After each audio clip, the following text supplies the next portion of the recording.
일라디오 11시 뉴스를 마칩니다. KBS.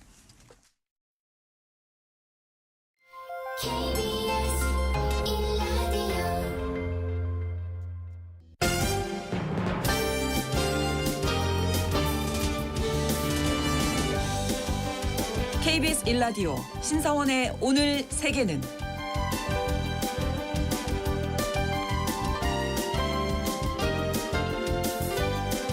안녕하십니까. 아나운서 신성원입니다.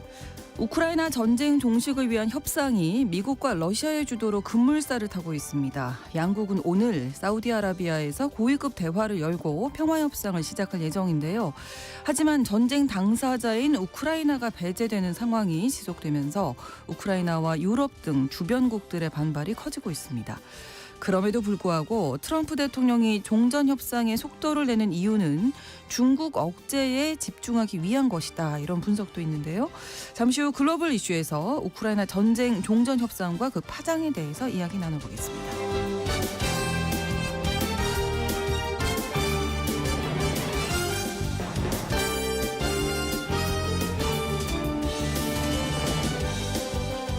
오늘 주목할 국제사회 뉴스는 헤드라인 뉴스와 키워드로 정리해드립니다. 통신원 취재 수첩 중국 소식으로 준비했는데요. 가성비 AI 딥시크 발표 이후 중국 내에서는 딥시크를 투기 수단으로 이용하는 부작용이 발생하고 있다고 합니다. 자세한 내용 통신원 연결해서 전해드립니다. 2월 18일 화요일 KBS 일라디오 신성원의 오늘 세계는 시작합니다.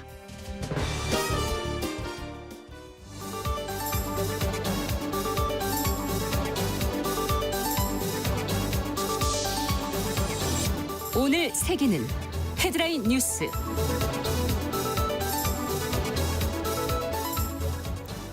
트럼프 대통령이 우크라이나 종전협상에서 유럽을 배제할 조짐을 보이자 유럽 주요국 정상들이 프랑스 파리에서 긴급회동을 가졌습니다.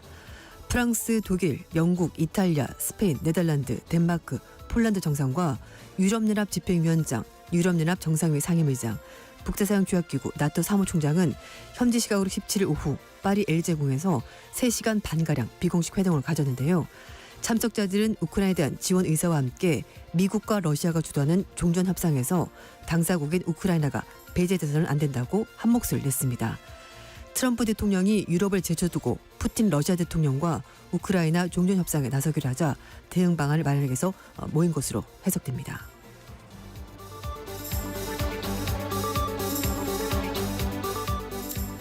마코 루비오 미 국무장관이 현지 시각으로 17일 사우디아라비아를 방문해서 무하마드 빈 살만 알 사우드 사우디아라비아 왕세자 겸 총리를 만났습니다. 루비오 장관과 빈 살만 왕세자 등은 지역 국제 사안을 비롯해서 양국의 경제, 방위 협력 증대를 포함한 양자 협력 관계 강화 방안을 논의했다고 미 국무부가 전했습니다.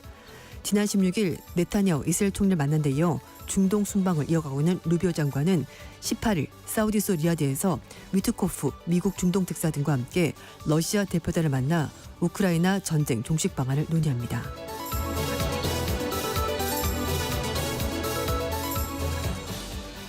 이스라엘군이 레바논 남부 시돈에서 자동차를 표적 공습해 팔레스타인 무장정파 하마스 지휘관을 제거했다고 밝혔습니다. 현지 시각으로 17일 오전 10시쯤 시돈 외곽의 한 해안도로에서 레바논 수도 베이루트 방면으로 가던 한 승용차가 무인기 공격을 받고 탑승자가 사망했는데요. 레바논 보안소시통은 이스라엘군이 하마스 관리를 노린 공격이라고 주장했습니다. 이스라엘군 역시 이스라엘 정보기관의 합동작전으로 테러범인 무함마드 샤힌을 제거했다고 밝혔는데요. 샤힌은 최근 레바논에서 이란이 지휘하고 자금을 대는 테러 공격을 계획한 것으로 파악했다고 주장했습니다.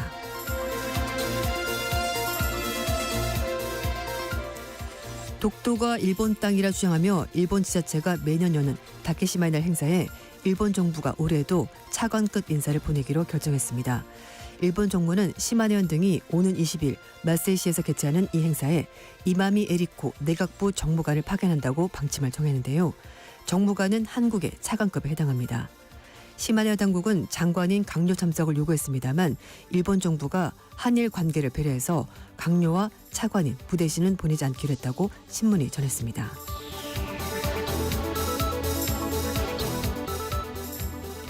현지 시각으로 17일 캐나다 토론토 피어슨 국제공항에서 80명이 탑승한 여객기가 착륙하던 중 뒤집히는 사고로 최소 15명이 부상했습니다. 미국 미네아폴리스에서 출발한 델타 항공 자회사인 엔데버 에어 여객기가 이날 오후 2시 45분쯤 눈이 일부 쌓여 있는 토론토 공항 활주로를 착륙하는 과정에서 사고가 났습니다. 앞서 지난 주말 토론토에는 강풍과 함께 많은 양의 눈이 내렸는데요. 토론토 공항 측은 최대 22cm 적설량이 기록된 가운데 밤새 제설 작업을 진행했다고 설명했습니다.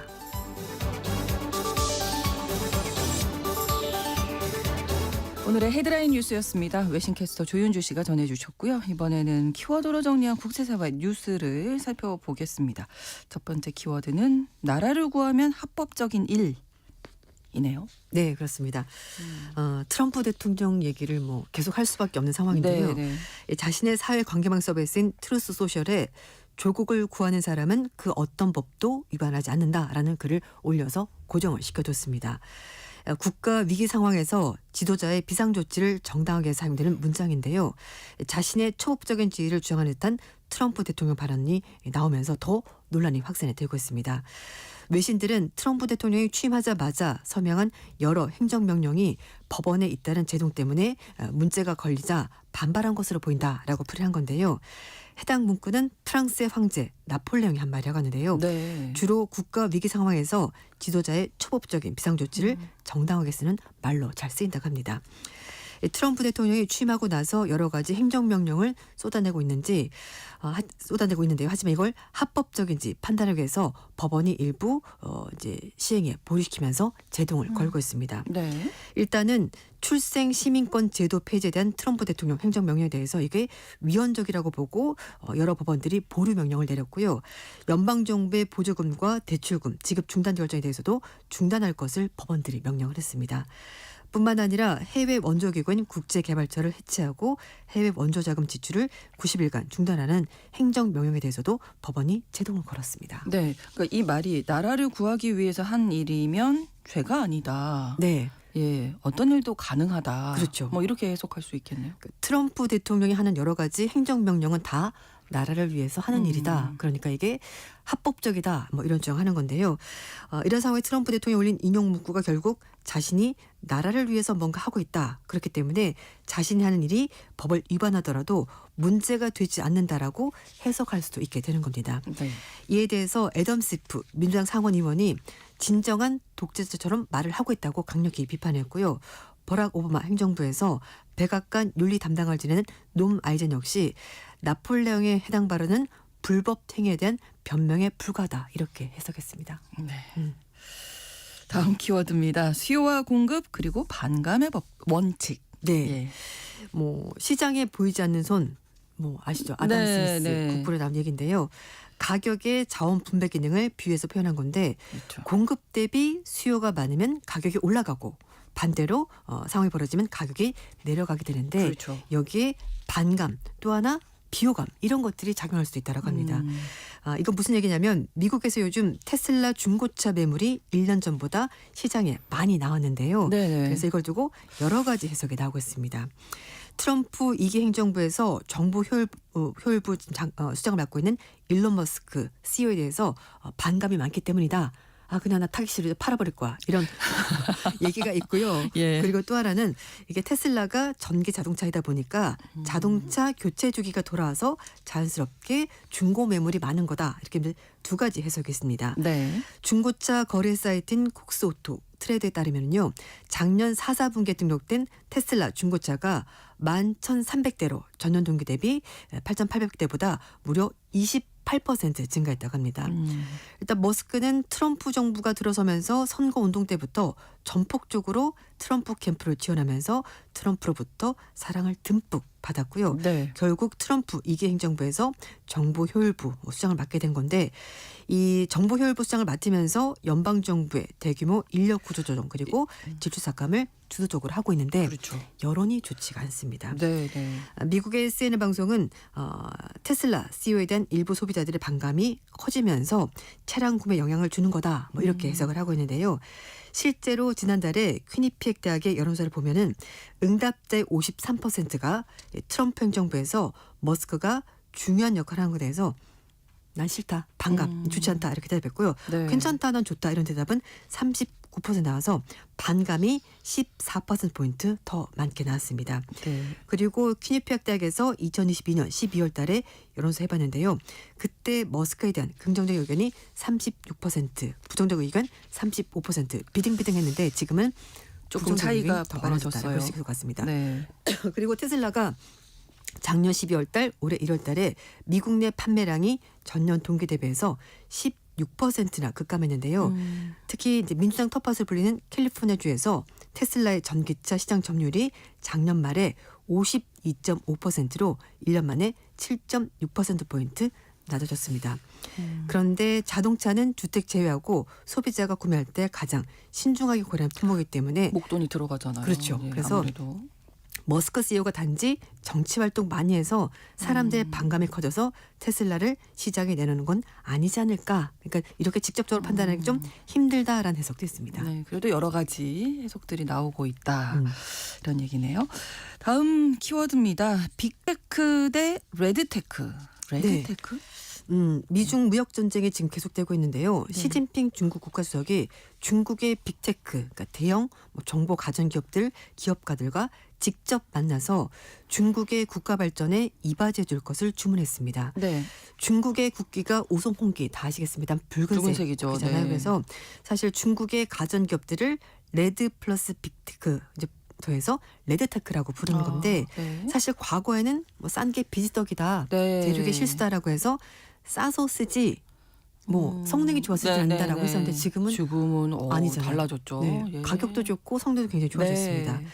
시 주석이 민영기업 심포지엄에 참석을 해서 선부가 공동 부유를 촉진하길 바란다라고 밝혔는데요. 예. 사실 그동안 시 주석은 소득 재분배 다 골고루 잘 나눠서 쓰자 여기에 방점을 뒀었는데 이번에는 덩샤오핑 말했던 일부가 먼저 부자가 돼서 그 부가 밑으로 내려가도록 하는데 다시 거기로 돌아가고 싶다는 얘기를 한 겁니다. 네. 민간 경제 발전은 큰 잠재력이 있고 많은 민영 기업과 기업가들이 두각을 나타내고 있다는 것이 시적절하다고 말하면서 정책 조치들을 착실히 이행하는 것이 민간 경제를 발전시키는데 좋은 점이 될 거다. 그러니까 정부도 적극적으로 협조를 하겠다라고 말했습니다. 참석자들도 시 주석의 연설을 굉장히 경청하는 모습을 보이는데요. 네. 대부분 시 주석이 말할 때마다 꼼꼼하게 메모를 다했다고 합니다. 런정페이 화해 창업자와 그리고 세계 1위 전기차 기업인 비아디의 왕찬푸 회장이 자리에 있었고요. 네. 중국의 거대 사료 생산업체인 신시영 그룹의 류하오 회장 그리고 반도체 기업인 웨얼 반도체의 창업주도 있었고요. 그리고 가장 눈에 띄는 사람이 바로 중국의 최대 전자상거래 플랫폼이죠. 알리바바의 창업자 마윈이 그 자리에 있었습니다. 그리고 렁유빈 중국 전국 산업연합회 부회장이 있었고요. 이렇게 정말 내노라는 기업인들이 그러네요. 다 있었는데 특히 마윈 회장이 그 자리에 있는 것을 보고 네. 미국의 월스트리트저널은 경제 성장과 기술 자리 위해서 기업가들의 도움이 필요하다는 것을 중국 정부가 신을 보낸 것이고 특히 마윈을 부른 것은 이제 탄압이 끝났다는 신호다. 이렇게 해석을 했습니다. 경제에 집중하겠다. 네, 중국 그동안에 기업으로. 공식 석상이 거의 없었고 그렇죠. 특히 정보 모여는 없었거든요. 그래서 좀 뭔가 중국이 미국의 빅테크 기업과 한판 붙기 위해서 중국의 빅테크 기업들을 적극적으로 밀어주겠다 이런 걸 공식적으로 보여주는 것 같습니다. 네. 다음 키워드입니다. 네. 대통령이 작전 세력? 이건 어떤 얘기인가요? 네, 뭐 행동이나 말 때문에 여러 가지 구설이 많았던 사람인데요. 네. 아르헨티나 밀레이 대통령이 자신의 개인 사회 관계망 서비스 SNS에 아르헨티나 경제 성장을 촉진하기 위해서 민간 프로젝트라고 홍보하면서 리브라 밈코인을 홍보했는데요. 이게 네. 단 몇 시간 만에 94% 폭락해서 논란이 일고 있습니다. 네. 전문가들은 시세 폭락이 전형적인 작전 사기 사건인 러그풀이다 이렇게 보고 있는데요. 러그풀은 프로젝트 담당자가 투자자들의 자금을 모은 후에 갑자기 모든 자금을 빼돌리고 팔아버리고 사라지는 걸 말하는 겁니다. 지난밤에 발생한 이번 사건으로 정치권에서는 대통령 조사 그리고 다음 주에 탄핵 소추안 발의까지 거론되면서 네. 정치 후폭풍이 불고 있는데요.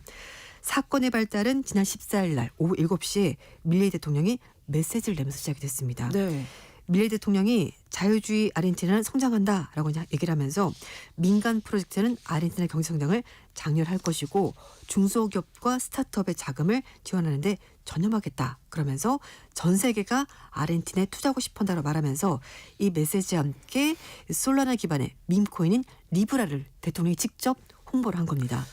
대통령글이 올라오자마자 네. 투자자들이 되고 유입이 되면서 시세가 한때 4.978달러, 그러니까 우리 돈으로 7,000원 넘게까지 올라가다가 네. 몇 시간 만에 이게 0.19달러, 274원까지 떨어졌습니다. 소위 말하는 종이 조각이 된 겁니다. 네, 그래서 그러네요. 최고가 대비 거의 94% 떨어진 건데요. 전문가들 얘기는 이 밈코인 리브라의 초기 자금 흐름과 대량 매도 움직임을 분석을 하면서 소수 계정에서 대량 매도세가 나왔고 그리고 이걸 현금화해서 빼돌리면서 가격이 급락한 거다 이렇게 분석을 한 겁니다. 그래서 밀레이 지지자들은 대통령 계정이 해킹된 것 아니냐라는 의문을 제기했습니다만 네. 밀레이 대통령은 기존의 홍보 게시글을 삭제한 뒤에 자정에 두 번째 글을 올리면서 해명하면서 이번 사건과 자신은 아무런 상관이 없다라고 주장을 했습니다. 하지만 일부 시장 전문가들은 현직 대통령이 밈코인 사기에 가담한 것이다라고 주장을 하면서 네. 탄핵 사유가 된다고 얘기를 하고 있고요.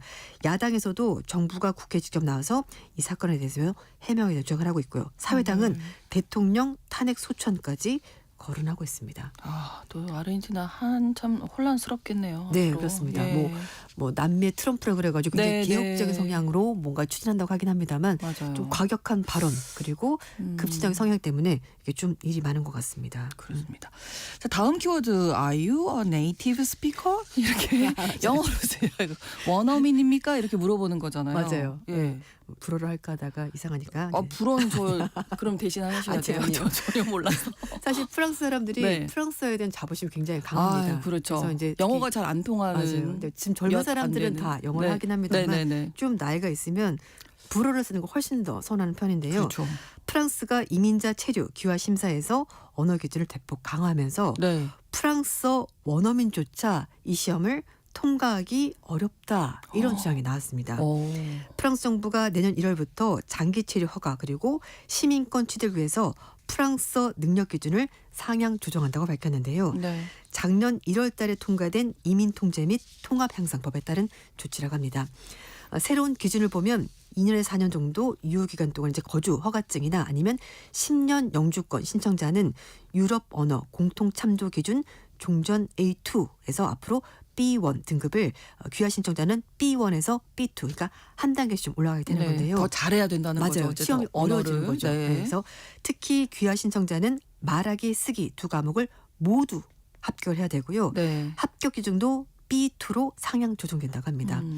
그래서 프랑스 방송인 프랑스 앵커에서 프랑스어 원어민 네이티브 스피커에게 네. 10명을 대상으로 모의고사를 한번 해봤는데요. 네. 대다수가 귀화 기준에 미달했다고 합니다. 와, 네, 너무 그래서 어려운 거 아니에요? 그리고 이제 대학 입학 자격증 바칼로레아 이거를 네네네. 이제 시험을 친 사람 9명 중에서 5명은 쓰기에서 꽈라. 그러니까 그 기준 점수가 있는데 그 밑으로 나온 거고요. 그래서 불합격. 그리고 네. 2명은 시민권 취득 기준에 아예 미달이 됐다고 합니다.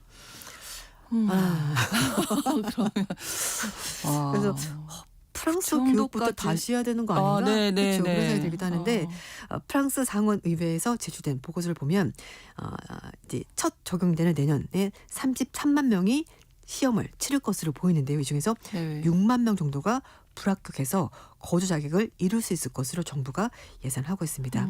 한편 프랑스 내무장관은 몇 년을 거주했는데도 프랑스어를 잘 못하는 것은 노력 부족이다. 그래서 기준을 강화하는 거다. 이렇게 얘기했다고 합니다. 네.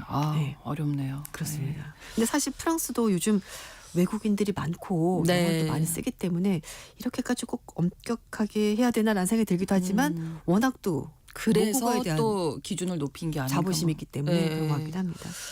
알겠습니다. 다음 키워드 영원히 기억되는 잃어버린 기억. 네. 예. 혹시 예. 사회자께서는 네. 몇 살 때까지 기억이 나세요? 아기 때?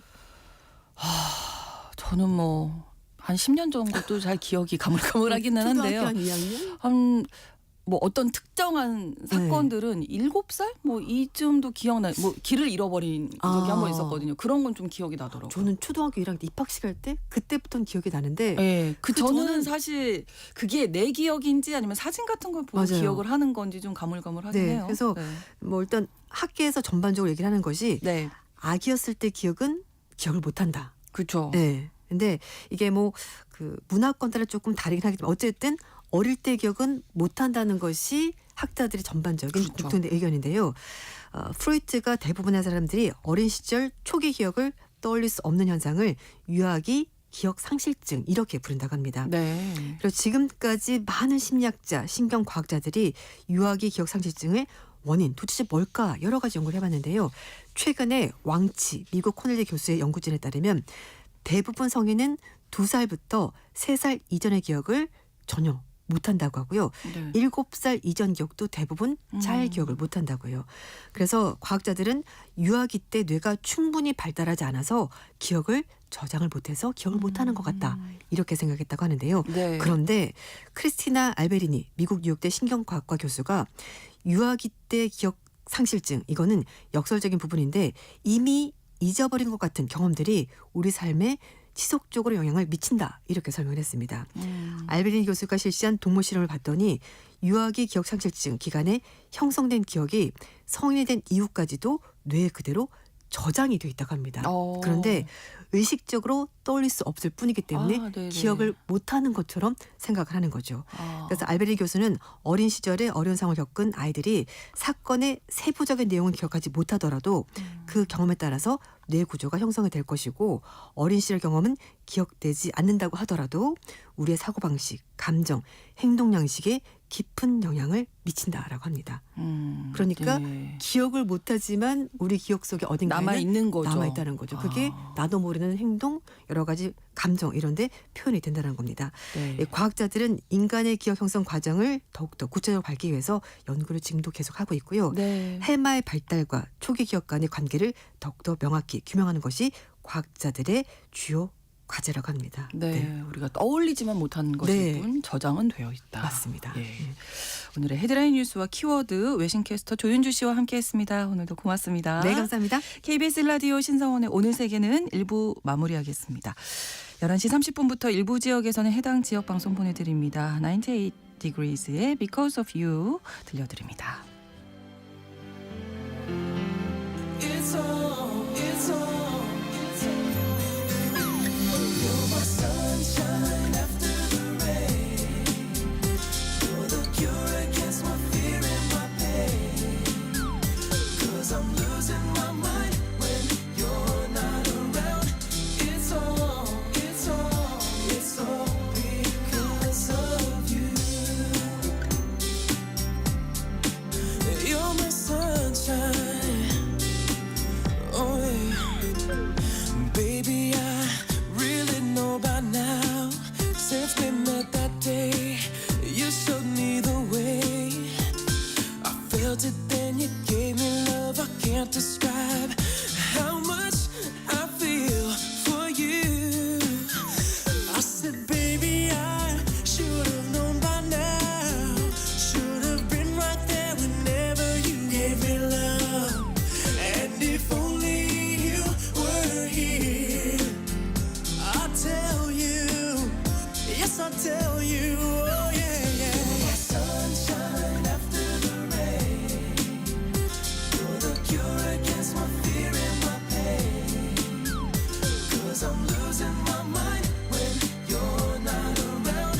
It's all, it's all, it's all because of you. Oh yeah, yeah. Honestly, could it be you and me like it was before? Neither less or more. 'Cause when I close my eyes at night, I realize that no one else could ever take your place. I still can feel, and it's so unreal when you're touching me, kisses endlessly. It's just the place in the sun where our loves began. I miss you.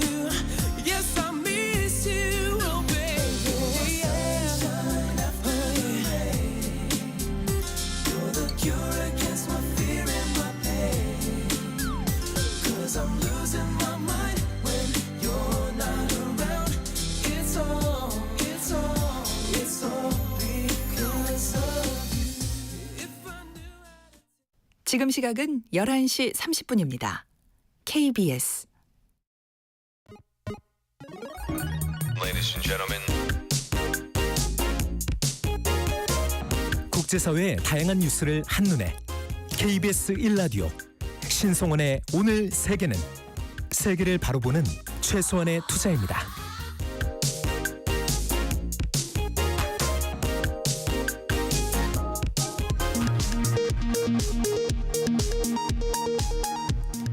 이 시각 라디오 정보센터 뉴스입니다.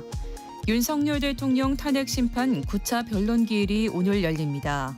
오후 2시부터 시작되는 9차 변론기일에는 증거조사와 함께 국회 측과 윤 대통령 측이 지금까지 했던 주장과 입장을 정리하는 시간을 가질 것으로 보입니다. 국민의힘 권성동 원내대표는 추가 경정 예산 편성과 관련해 야당과도 얼마든지 협의할 의지가 있다고 밝혔습니다. 그러면서 자영업자와 소상공인 지원, 연구개발 예산 강화 등 추경 편성 원칙은 가장 절실한 곳에 가장 먼저 쓴다는 핀셋 추경이라고 말했습니다. 더불어민주당이 상속세 개편 추진을 공식화한 가운데 배우자 공제 5억 원을 10억 원으로 일괄 공제 5억 원을 8억 원으로 각각 상향하겠다고 밝혔습니다. 민주당 진성준 정책위 의장은 오늘 민주당의 목표는 중산층 세부담 증가를 막는 데 있다고 말했습니다. 1년 전 수련병원에서 사직했거나 임용을 포기한 전공의의 약 56%인 5,176명이 의료기관의 일반의로 재취업한 것으로 나타났습니다. 일반의란 의대 졸업 후 의사 국가시험에 합격했지만 전공의 수련 과정을 밟지 않은 의사를 의미합니다. 일반의가 과목별로 인턴과 레지던트 과정을 거쳐 전문의 시험에 합격하면 전문의가 됩니다. 대중교통이 부족한 심야 새벽 시간대 서울과 경기 지역 등에 자율주행 택시와 버스가 확대 운영될 전망입니다. 자율주행 시범운행지구로 지정된 지역은 서울과 세종, 경기도 판교와 안양, 충남 천안, 경북 경주, 경남 하동, 제주 등입니다. 키스 켈로그 미 대통령 우크라이나 러시아 특사는 러시아와의 종전 협상 과정에서 러시아에 파병된 북한군의 철수와 북러 무기 거래 중단 등을 조건으로 요구할 가능성을 내비쳤습니다. 지금까지 라디오 정보센터 뉴스 정한나였습니다.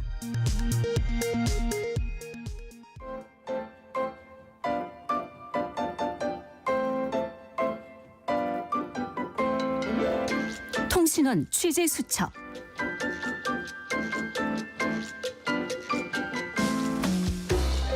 통신원 취재 수첩, 오늘은 중국 베이징 송문규 통신원 연결하겠습니다. 안녕하세요. 네, 안녕하십니까. 네. 베이징입니다. 중국이 한동안 경기 침체 정말 심각했었는데요. 딥시크가 출시되면서 자신감을 얻고 있다고요? 네, 그러한 자신감은 지난 독일 뮌헨에서 열린 뮌헨 안보회의상에서 드러났는데요. 네. 이날 중국 외교부장 왕이는 중국의 격언에 대한 번역이 쉽지 않다면서 도움이 필요하면 딥시크에 물어보라고 언급하면서 네. 딥시크를 외교 무대에 정식으로 등장시켰습니다. 이날 왕이가 언급한 중국 격언은 네. 천행건 군자이 자강불식으로 하늘이 스스로 끊임없이 움직이듯 군자는 쉬지 않고 자신을 단련하며 성취를 위해 노력해야 한다라는 주역에 나오는 문구로 미국의 압박에 맞서는 중국의 저항 의지를 드러냈다는 평입니다. 네, 네. 또 중국 현지에서는 1월 27일부터 2월 2일까지 다운로드 수 678.33만 건으로 이미 AI 앱 다운로드 방문자 수에서 1위를 차지했고 네. 딥시크 활용 가이드 관련 동영상 제작과 조회수가 기하급수적으로 늘고 있습니다. 네. 또 중국의 메신저 위챗에 딥시크가 도입된다는 소식에 위챗 개발사인 텐센트의 주가가 급등하기도 했습니다. 네. 이 딥시크 열풍이 편승해서 돈을 버는 강좌들도 또 생기고 있다고요? 네, 그렇습니다. 온라인 플랫폼에서는 딥시크 사용과 관련된 강좌가 쏟아져 나오고 있으며 가격은 몇 위안에서 수십 위안까지 다양하게 형성돼 있습니다. 네. 그러나 이런 온라인 강의 중 상당수는 단지 공개된 자료를 모은 것으로 딥시크를 잘 알지 못하는 소비자들의 정보 차이를 이용해 이익을 얻는 수준입니다. 네. 또 어떤 강좌는 제목만 딥시크일 뿐 실제 내용은 다른 인공지능 모델의 기술 설명서인 것도 있었습니다. 그렇군요. 또 더욱 문제가 되는 것은요. 딥시크를 활용해서 빠르게 부를 축적하도록 부추기는 고가의 교육 과정입니다. 딥시크 주식 투자, 1인 미디어 수익 창출, 전자상거래 운영 등이 있었는데요. 네. 한 전자상거래 사이트에선 1,999위안, 하나로 39만 원의 딥시크 관련 강좌가 이미 114건이나 팔렸고 누적 매출은 22만 위안, 4,358만 원을 넘어섰다고 합니다. 이처럼 딥시크로 빠르게 돈을 벌 수 있다고 홍보는 하지만 정작 일부 강좌는 강좌 설명과 실제 내용이 맞지 않는다라는 소비자의 지적을 받는 등 허위 광고 혐의를 받고 있습니다. 문제네요. 딥시크 측에서는 어떻게 대응하고 있습니까? 딥시크를 이용한 각종 투기 행위가 이렇게 난무하자 딥시크는 지난 6일 공식 홈페이지에 성명을 올려서 공식 사이트와 정품 앱에 어떠한 광고와 유료 프로그램도 포함되어 있지 않다고 설명했습니다. 네. 또한 현재 딥시크 위챗 계정 위에 중국 국내의 어떠한 플랫폼에도 커뮤니티를 설립하지 않았으며 딥시크 공식 커뮤니티라고 하는 모든 유료 행위는 모두 가짜라고 못 박았습니다. 네. 일부 전문가들은 이번 딥시크 강좌 열풍이 사실상 또다시 AI에 대한 불안감을 이용한 장사가 시작됐다고 지적했습니다. 네. 앞서서도 메타버스, 챗 GPT 등이 유행했을 때도 시장에 AI 관련 수많은 온라인 강의가 등장했었고 딥시크 유료 강좌도 이와 같은 맥락이라는 설명입니다. 네. 중국 내부뿐만 아니라 중국 밖에서도 딥시크 관련된 논란이 많은데요. 어제 한국개인정보위원회가 딥시크 어플리케이션의 국내 서비스를 중단시켰거든요. 중국 정부 어떤 반응 보이고 있습니까? 네, 중국 외교부 인터뷰에서 바로 반응이 나왔는데요. 네. 한국의 개인정보 침해 논란으로 딥시크의 앱의 신규 다운로드 잠정 중단 조치에 대해 어떻게 생각하느냐는 중국 정부의 입장을 묻는 기자 질문에 네. 중국 외교부 대변인 고지아쿠는 중국 정부는 중국 기업들이 해외 사업을 진행할 때 현지 법률과 규정을 엄격히 준수할 것을 요구해왔다고 강조하면서 관련 국가들이 경제 및 무역, 과학, 기술 문제를 정치적으로 접근하거나 해결하는 것을 지향하기 바란다고 밝히면서 네. 일단 냉정을 유지하는 태도를 보였습니다. 이는 어플리케이션은 서비스를 제한한다 해도 유저가 우회 프로그램을 쓰면 얼마든지 다운로드가 가능하기에 중국 정부는 공식적으로는 이에 대해 심각하게 반응하지 않는다는 분석도 있습니다. 네. 한편으로 중국의 한알령이 딥시크 개발에 시사하는 바가 컸다 이런 분석도 있던데요. 이건 어떤 이야기일까요? 네, 한류가 중국 시장에서 제재를 받아서 퇴출되면서 돌파구를 글로벌 시장에서 찾은 것처럼 네. 미국의 AI 칩 수출 규제는 역설적으로 중국 딥시크는 엔비디아가 만든 저가 GPU와 중국산 GPU를 혼합해서 클러스터를 구축을 했고 네. 가성비 최고의 AI 인프라라는 생태계를 완성시키는 결과를 가져오게 됐다는 분석인데요. 한국과 중국은 각자 다른 위기 상황에서 그 돌파구를 한국은 글로벌 시장에서 찾은 것이고 중국은 가성비 기술 굴기에서 찾았다고 보면 되겠습니다. 네, 제재 규제가 있었지만 역발상으로 오히려 돌파구를 찾았다 이렇게 이야기를 하는 거네요. 오늘 소식 네, 잘 들었습니다. 고맙습니다. 네, 감사합니다. 네, 중국 베이징에서 송문규 통신원이었습니다.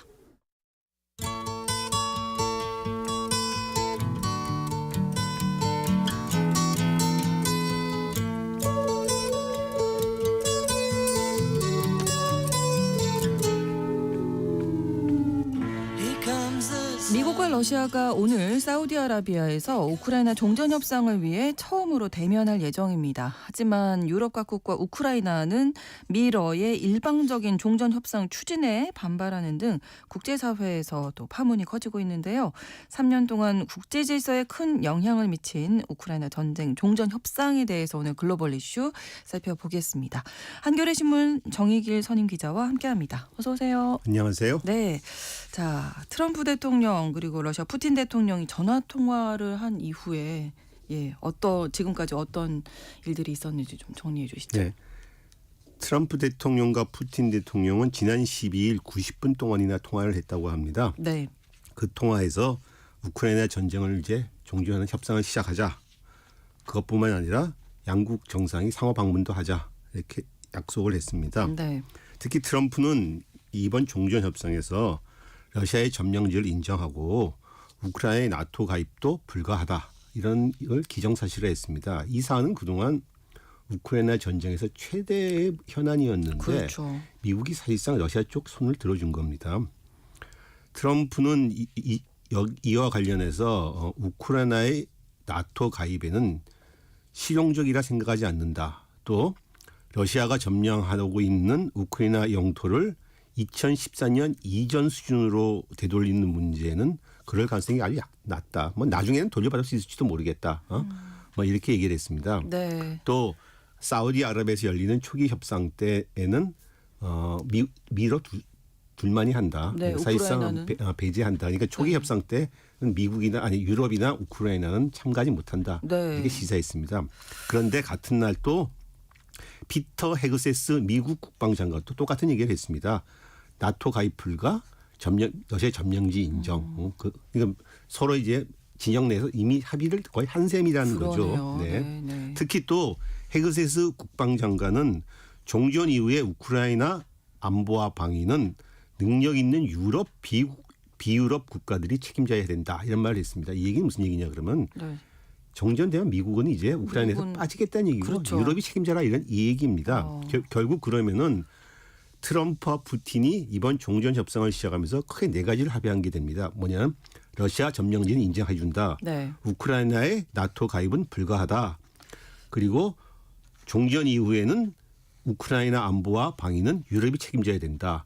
이런 사안들을 미국과 러시아가 둘이서 해결하겠다. 네. 이 얘기죠. 근데 여기에 이제 당사국인 어떻게 보면 우크라이나 빠져 그렇죠. 있고 유럽도 빠져 있으니까 네네. 바로 반발했잖아요. 그렇습니다. 그러니까 이제 볼로디미르 젤렌스키 우크라이나 대통령이 우리에 관한 문제를 우리를 그렇죠. 빼고 나온 결과에서는 수용할 수 없다. 이런 네. 말을 했습니다.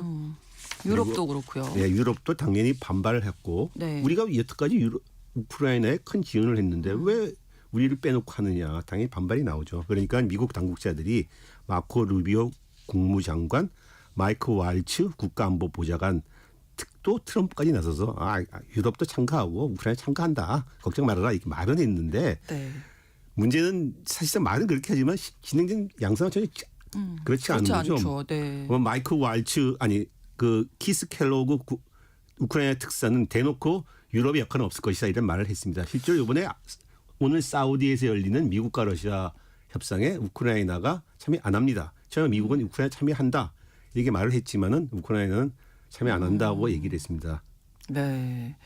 자, 왜 그런 건지 우크라이나도 이제 참여를 안 하겠다라고 얘기를 한 거죠. 그러니까. 그렇죠. 참여 안 하고 실제로 네. 실제로 초대받지 못했을 수도 있고요. 네. 지금 상황에서 사실 우크라이나가 참여를 해봤자 들러리 역할밖에 안 되고 그렇죠. 오히려 그 회담의 정당성을 부여하는 것밖에 안 되기 때문에 참여했을 가능성이 큽니다. 그래서 우크라이나 쪽 얘기는 우리의 전략적 파트너들과 합의가 된 다음에 자기는 대회에 참여하겠다 이렇게 얘기를 했습니다. 네. 자, 일단 유럽과 우크라이나 입장에서는 러시아 점령지 문제라든지 우크라이나 나토 가입 문제 뭐 다른 논란이 되는 사안들도 많은데 그렇죠. 회담 참가 여부에 대해서 더 신경을 쓰고 있는 이유는 어떤 걸까요? 일단 러시아 점령지 문제나 나토 가입 문제는 사실상 현실적으로 그렇게 흐를 수밖에 없는 현실입니다. 왜냐하면은 네.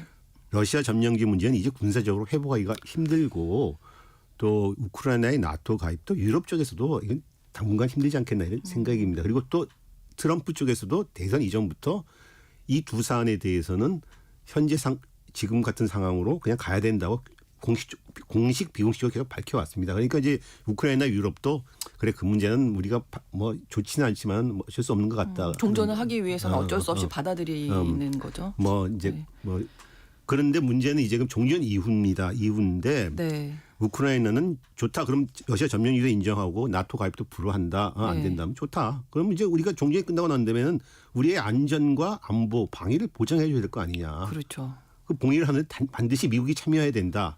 이런 얘기를 했는데 요걸 계속 하고 있는데 미국은 종전 끝나고 나면 이제 우리는 빠지고 유럽 니들이 알아서 해라. 지금 이 입장인 거죠. 그렇죠. 그러니까 유럽 입장도 우리한테 모두 덤태기를 씌우는 것이 아니냐 당연히 반발하는 거고요. 네. 그래서 이 문제가 사실 이번 종전 협상에서 사실상 최대 현안입니다. 네. 그래서 우크라이나나 유럽은 회담에 참여해서 이 문제에 관해서 유리하고 그게 자기 조정을 하려고 하는 거죠. 그렇죠. 네. 트럼프가 이제 대선 후보 시절부터 내가 취임하면 24시간 안에 종전할 것이다. 뭐 네. 이런 얘기 계속 했거든요. 왜 이렇게 우크라이나 종전에 어떻게 보면 약간 집착하고 있는 건지 이 부분도 좀 짚어주실까요? 바이든 행정부는 러시아의 우크라이나 침공이 국제사회 주권과 자유, 인권을 해친다. 그래서 이는 미국의 국익과 안보에 직결된 문제다. 그래서 유럽 동맹과 손을 잡고서 우크라이나 전쟁에 적극적으로 개입했습니다. 네. 하지만 트럼프와 그 지지층은 미국 정부가 국내에서 자신들은 돌보지 않고 해외에 나가서 남의 나라 돕는 전쟁이나 한다. 이렇게 상당히 불만이 많았어요. 네. 특히 트럼프는 지난 13일 나렌드라 모디 인도 총리와 만나서 기자회견을 할 때 이런 얘기를 했습니다. 우크라이나 전쟁의 원인은 우크라이나의 나토 가입 시도다 이렇게 말을 했습니다.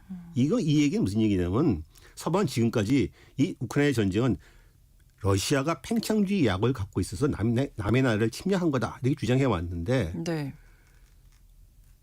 그게 아니고 러시아의 주장대로 나토가 확장하려고 하는 데서 러시아가 반발했기 때문에 일어난 전쟁이라고 러시아 쪽에 손을 들어준 거죠. 그러니까요. 네. 또 JD 벤스 부통령은 우크라이나 전쟁 직전에 이런 말도 있었습니다.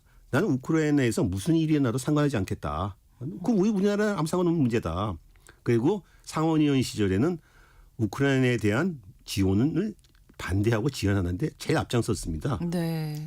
어쨌든 트럼프는 동맹을 도와서 함께 미국 주도의 이런 국제 질서를 지키는 것이 안보와 국익에 도움이 된다고 하는 워싱턴의 기존 주류 안보 세력들과는 견해는 동의를 안 하고 있습니다. 또 아까 앞서 말한 대로 그 지지층들은 미국의 당장 이해가 없는 해외 전쟁 개입에 염증을 느끼고 있고 동맹들이 미국을 이용하고 착취하고 있다. 이렇게 생각하고 있죠. 그러니까 그 대표적인 사례가 지금 우크라이나 전쟁으로 보고 있는 거죠. 예. 그런 트럼프에게 지금 우크라이나 전쟁은 또 너무나 많은 돈이 들어가는 전쟁입니다. 지금까지 군사 지원으로만 660억 달러, 또 비군사 지원으로만 500억 달러입니다. 네. 그리고 아직 집행되지 않은 돈까지 합치면 무려 1,700억 달러가 됩니다. 우리나라 돈으로 한 260조가 되죠. 네. 그러니까 트럼프는 취임하자마자 우크라이나에 대한 지원을 동결해 버렸습니다. 그래서 전쟁이 이제 계속된다면 그 돈을 집행할 수밖에 없잖아요. 그렇죠. 그러니까 트럼프 때문에 빨리 끝내야 되는. 트럼프 때문은 트럼프로서는 돈 때문이라도 이 전쟁을 할 수가 없는 입장이죠. 네. 뭐 그 외에도 트럼프 미국에 더 급한 뭐 어떤 문제들도 있을 것 같은데요. 돈 문제 외에도. 네, 우크라이나 전쟁이 발발할 때 이미 미국 안팎에서도 미국이 과연 이렇게 우크라이나에 개입한 것이 맞느냐 이런 주장들이 있었습니다. 네. 미국에게는 중국과의 경쟁과 대결이 시급한데 네. 우크라이나 전쟁에 개입해서 국력을 소비하고 또 러시아의 관계가 악화되는 것이 전략적으로 타당하냐 이제 이런 질문들이었죠. 미국은 어쨌든 간에 버락 오바마 전 행정부 때부터 중국의 부상을 막는 대중 대결을 최우선 대외 정책으로 채택해 왔습니다. 네. 또 트럼프 집권 일기 때에는 중국에 대한 고율 관세, 중국을 글로벌 공급망에서 분리하는 대중국 커플링 정책, 중국을 지정학적으로 봉쇄하려는 인도 태평양 전략 이런 걸 채택하면서 중국에 대한 대결을 본격화했었습니다. 네. 그런데 조 바이든 행정부 들어서도 중국과의 대결을 계속 해왔습니다. 특히 조 바이든 대통령도 아프가니스탄 철군을 하고 이란과의 국제협약청을 복원하려고 하면서 중동에서 철수해서 중국 쪽으로 이제 힘을 모으려고 했는데 그래서 이를 위해서 바이든 행정부가 제일 중요시한 것이 다시 동맹을 재조직해서 재규합해서 중국과 대결에 나서자. 그래서 네. 이른바 가치연대라는 걸 표명했습니다.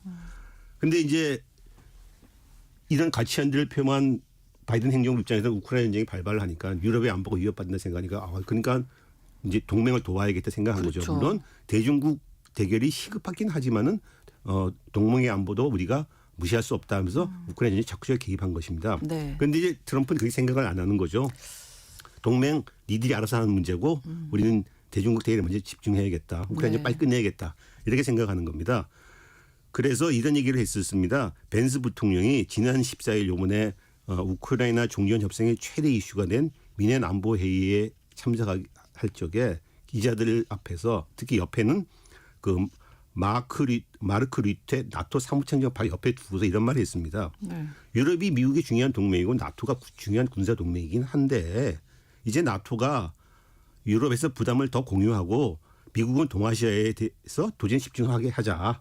이렇게 하니까 유럽은 나토는 유럽이 맞고 이제 네. 미국은 동아시아 가서 중국과 맞겠다 이런 얘기를 본거에게 한 거죠. 그러네요. 중국과의 어떤 대결에 더 집중을 하겠다 그렇죠. 이렇게 네. 표방을 한 건데, 근데 계속 드는 생각은 이렇게 동맹을 자꾸 뭐 무시하는 어떤 발언들, 네, 깨는 발언들 네, 네. 이런 게 나오면 중국과의 대결에서도 장기적으로 볼 때는 좀 손해가 있지 않을까 이런 생각도 좀 그렇죠. 드는데. 그런 의견이 있습니다. 네. 근데 또 미국 일각에서는 네. 그걸 인정하면서도 우크라이나 종전이 일단은 중국과 러시아 연대를 차단해서 중국의 입지를 약화시킬 것이다 보는 그런 견해가 있고 또 트럼프 역시도 그런 견해를 하고 있는 것 같습니다. 네. 사실 우크라이나 전쟁으로 중국과 러시아가 미국과 맞서는 전략적인 연대를 강화해 더 왔습니다. 가까워졌죠. 네. 예. 미국 등 서방이 러시아한테 가혹한 제재를 취했는데 러시아는 이를 피하기 위해서 중국과 손을 잡고 네. 그 제재를 무력화했고 또 중국은 러시아와 손을 잡고서 자기들의 미국의 그 공군방 분리 정책에 맞서서 새로운 생태계를 만들어 나가는 이런 전략을 취해왔습니다. 네. 그래서 이 우크라이나 전쟁으로 해서 중국과 러시아가 오히려 미국과 맞설 수 있는 연대도 만들고 새로운 공간도 만들어내고 그래서 최근 들어서 다각화 시대를 열겠다 이런 얘기를 부쩍 하고 있습니다. 그 배경이 되는 거죠. 네. 그래서 트럼프의 미국에서는 일단 중러 연대의 고리인 우크라이나 전쟁을 끝내고 러시아와 관계를 갖다가 좀 회복한다면은 대중국 전선에서 유리하지 않겠냐 이렇게 판단할 수 있습니다. 네. 그래서 벤스 부통령이 기자회견에서 이런 말 한 적이 있습니다. 중국과의 연대에서 동생이 되는 것은 푸틴에게 관심사가 아니다, 이익이 아니다 이런 얘기를 했습니다. 즉 러시아 입장에서는 우크라이나 전쟁 때문에 중국에 의존할 수밖에 없는데 네. 사실 이렇게 계속 의존하는 것 자체가 바람직한 건 아니거든요. 그렇죠. 그러니까는 미국이 이번에 우크라이나 전쟁의 고리를 풀어준다면은 중국과의 중국과 의존을 연대- 조금. 풀어서 네. 러시아를 미국 쪽으로 땡길 수 있지 않겠냐 이렇게 보는 거죠. 네네. 사실 미국은 버락 오바마 행정부 이후에 러시아의 관계를 무척 개선하는 노력을 많이 했습니다. 네. 특히 트럼프가 푸틴과 러시아에 대해서 우호적인 견해를 갖고 있어서 이제 트럼프가 집권을 하면은 러시아와의 관계를 개선하지 않겠냐. 그래서 러시아의 관계를 개선해서 반중국 미러 연대를 구축하지 않겠냐 이런 생각을 했었습니다. 일기 행정부 때. 네. 근데 그때 러시아의 미국 대선 기업 이런 의혹들이 나오면서 미국 국내에서 러시아에 대한 비난이 워낙 거세기 때문에 트럼프가 러시아의 관계를 개선하지 못했습니다. 네. 근데 이번에는 이기 집권하면서 눈치 볼 게 별로 없습니다. 이제 그 러시아의 관계 강화를 반대해왔던 워싱턴 주류 세력들을 주변에 다 쫓아내 버렸습니다. 이제 그렇죠. 외교안보 분야에서 다 자기 말 잘 듣는 사람을 다 채워넣습니다. 네, 그러니까 뭐 눈치 볼 것도 없고, 네. 예. 근데 유럽의 도움이 없으면 우크라이나 종전이 과연 가능할지 이 부분도 생각해봐야죠. 그렇습니다. 앞서 말했는데 그 점이 바로 이번 이제 우크라이나 종전 협상의 이제 포인트입니다. 네, 종전 이후에 우크라이나의 안보 보장이 최대 과제라는 거죠. 그러니까 우크라이나는 나토 가입이 안 된다면은 미국이 안보 보장을 해라. 그리고 유럽도 미국이 우크라이나 안보 보장에 직접 참여해야 된다. 이렇게 말을 하는 건데 네, 유럽으로서는 사실 종전은 미러가 마음대로 하고 그 부담을 갖다가 그렇죠. 자기들 다 떠넘긴다. 이건 절대 받아들일 수 없다고 보는 거죠. 네. 예를 들어서 블룸버그 이코노믹스라는 연구소에서 만약에 종전이 되고 나서 미국이 그 안보 부담을 유럽한테 다 떠넘긴다면 유럽은 향후 10년 동안 무려 3조 1천억 달러를 부담해야 된다는 이런 연구조사도 나왔습니다. 근데 문제는 유럽으로서는 사실 선택지가 별로 없다는 거죠. 왜냐하면 그렇죠. 트럼프가 러시아와 일방적으로 협상을 하고서 우크라이나에서 발을 뺀다고 하면 유럽으로서는 뭐 그렇죠. 사실 이렇게 뭐 정해져 있는데 뭐 그렇게 따를 수밖에 없는 거 아니에요? 없습니다. 예를 들어서 그렇다면 유럽이 주장한 러시아의 위협이 있다면은 그 네. 위협은 그럼 누구한테 오는 겁니까? 자기한테 먼저 오는 거지 그렇죠. 미국한테 먼저 가는 게 아니거든요. 그렇다면 지금 그 유럽 입장에서는 미국이 주장하는 대로 방위비를 증액해야 되고 또 에마니엘 마크롱 대통령이 주장한 대로 유럽의 독자원을 창설해야 되고 더 나아가 중국과의 관계 제고도 할 수도 있지 않냐 이런 얘기가 나오고 있습니다. 그렇군요. 그럼 유럽이 중국과 더 가까워질 수 있다. 뭐 이런 얘기가 되나요? 이제 미국이 요구한 선은 유럽이 방위비를 증강하고서 유럽의 방위를 스스로 책임지고 우크라이나 방위까지 책임져라. 이게 근데 그건 좋다. 그럼 유럽까지 갈 수 있겠다. 시간이 물론 오래 걸린 문제죠. 네. 그런데 이제 유럽은 미국을 더 못 믿겠다 하게 되면 독자권을 만들어야 되는 거죠. 근데 유럽은 병력이 없습니다. 이번에 젤렌스키 우크라이나 대통령이 우리 우크라이나 병력도 많고 전투로 단결됐다. 그래서 우리 우크라이나 돈을 끼워서 유럽 독자를 만들지 않느냐 이런 제안도 하고 있고. 그렇군요. 또 여태까지 유럽은 미국의 대중국 전선에 동참해 왔습니다. 네. 그런데 트럼프가 이처럼 미국의 이익만 챙긴다면은 중국과의 관계를 개선할 수밖에 없는 쪽으로 내몰릴 수 있죠. 그렇죠. 중국은 그동안 국제법을 준수해야 된다. 우크라이나의 주권을 존중해야 된다. 이렇게 얘기를 해왔습니다. 오히려 트럼프의 미국보다 우크라이나 문제와 관련해서는 유럽 쪽에 더 가까운 입장을 보여주고 왔었습니다. 이런 또 유럽에게 중국은 아주 중요한 수출 시장이고 수입 시장이기도 하죠. 그렇죠. 결국 우크라이나 종전 때문에 미중러 관계가 재조정되고 또 유럽까지 포함한 다극화 시대의 서막이 열릴 수 있지도 않느냐 이런 추측까지 나오고 있습니다. 이번에 우크라이나의 종전이 최대 이슈였던 미넨 안보회의에서 보고서가 나왔는데 어저께요. 네. 그 공식 보고서 제목이 다극화였습니다. 다극화. 그러니까 이제 그렇군요. 유럽 쪽에서도 이 시대가 이제 미국이 일강 체제가 지배하는 세계가 끝나고 다극화 세대로 가는 것이 아니냐 네, 이렇게 네. 보고 있는 거죠. 종전 협상이 어떻게 또 마무리가 될지도 좀 네. 지켜봐야 되겠습니다. 오늘 글로벌 이슈 우크라이나 전쟁 종전 협상에 대해서 자세히 살펴봤습니다. 한겨레 신문 정희길 선임 기자와 함께했습니다. 오늘도 고맙습니다. 감사합니다. KBS 라디오 신성원의 오늘 세계는 오늘 방송 마치겠습니다. 저는 내일 오전 11시 5분에 다시 뵙겠습니다. 고맙습니다.